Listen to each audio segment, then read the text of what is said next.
नमस्कार मित्रांनो, सकाळीच पडलेलं कोवळं कोवळं ऊन, डोंगर कुशीवर अवतरलेले ढग व पाखरांचा किलबिलाट असं स्वर्गमय वातावरण अनुभवायचं असेल तर आपल्याला सह्याद्रीमध्ये जावं लागेल। धरतीवरचा स्वर्ग ज्याला म्हणतात त्याच ठिकाणी आज आपण आलो आहोत, रायगड। श्रीमान रायगडाच्या पायथ्याशी हे वातावरण आता रोजच बघायला मिळते आणि समोर दिसणारे हे गाव हे पाचाड आहे। सुख शांती काय असते व निसर्गाचं देखणं रूप काय असतं ते आज आपण पाहणार आहोत। तर चला पाचाड गाव पाहूयात आपल्या ड्रोनच्या नजरेतून।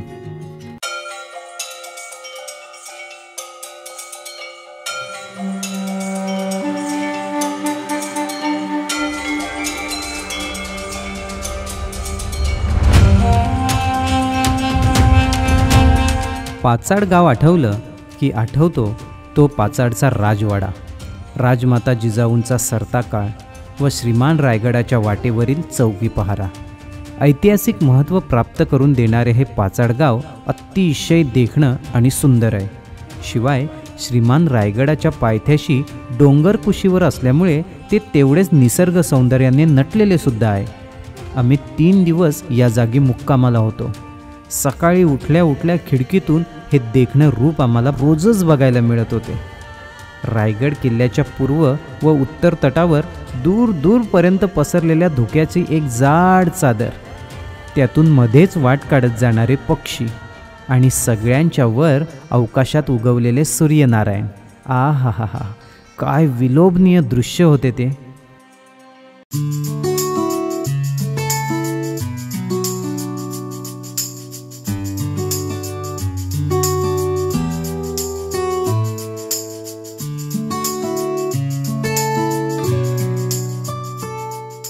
पाचाड गावाचा इतिहास हा पूर्वापार खूप मोठा आहे। याच गावाच्या बाजूला लागून असणाऱ्या डोंगराला व श्रीमान रायगड किल्ल्याच्या पहिल्या बुरुजाच्या समोरच्या टेकडीवर एक नैसर्गिक गुहा आहे।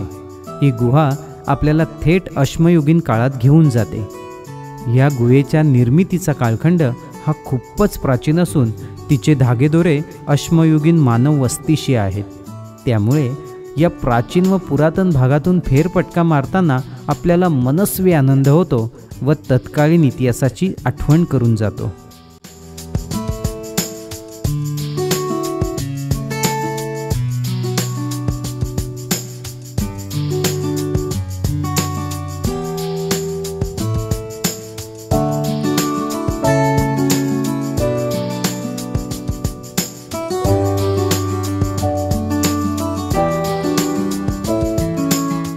श्रीमान रायगडाच्या पायथ्याशी पूर्वी एवढी काही वस्ती नव्हती, परंतु रायगड किल्ल्याच्या निर्मितीच्या वेळी छत्रपती शिवाजी महाराजांनी आपल्या मातोश्री राजमाता जिजाऊ आऊसाहेबांसाठी गडाच्या पायथ्याशी एक राहता वाडा बांधून घेतला।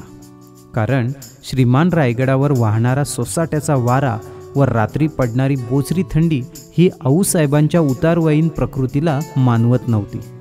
राजवाडा बांधताना त्याच्यावर दिवस रात्र पहारा ठेवता येईल व सर्व हालचालींवर लक्ष ठेवता येईल अशा नजरेच्या टप्प्यामध्ये बांधला होता। राजमाता जिजाऊ जेव्हा राजवाड्यात राहायला आल्या तेव्हा त्यांच्या समवेत अनेक बायका सेवेसाठी या खाली येऊन राहू लागल्या।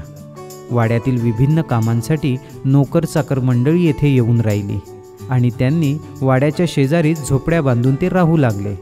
पुढे याच वस्तीचे रूपांतर हे गावामध्ये झाले।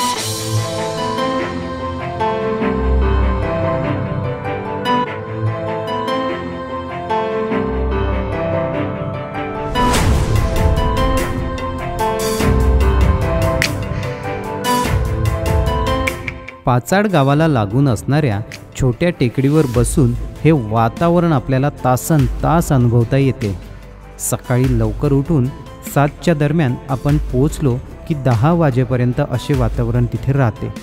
त्यानंतर मात्र एकतर पूर्ण धुकं गायब होतं किंवा धुक्यामध्ये संपूर्ण परिसरच गायब होतो। ढगांचा हा पाठशिवणीचा खेळ पाहताना अगदी मनस्वी आनंद होत राहतो। वेळ कशी निघून जाते हे कळत सुद्धा नाही। जणू काही आपण स्वर्गाच्या दारामध्ये आहोत आणि तेथून ढगांच्या वर बसून मुक्तपणे विहार करतोय असा सतत भास होत राहतो।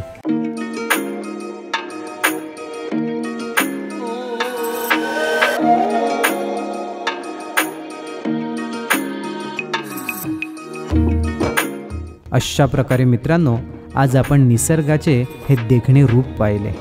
आजचे ड्रोन शॉट तुम्हाला कसे वाटले हे कमेंट करून मला जरूर कळवा. आत्ता आपण या व्हिडिओचा करूयात एंड. भेटूयात पुढील व्हिडिओमध्ये. तोपर्यंत स्वतःची काळजी घ्या. आपल्या चॅनलवरील नवनवीन व्हिडिओ पाहत राहा. लाईक करा, शेअर करा आणि आपल्या चॅनलला सबस्क्राईब करायला मात्र विसरू नका. जय शिवराय.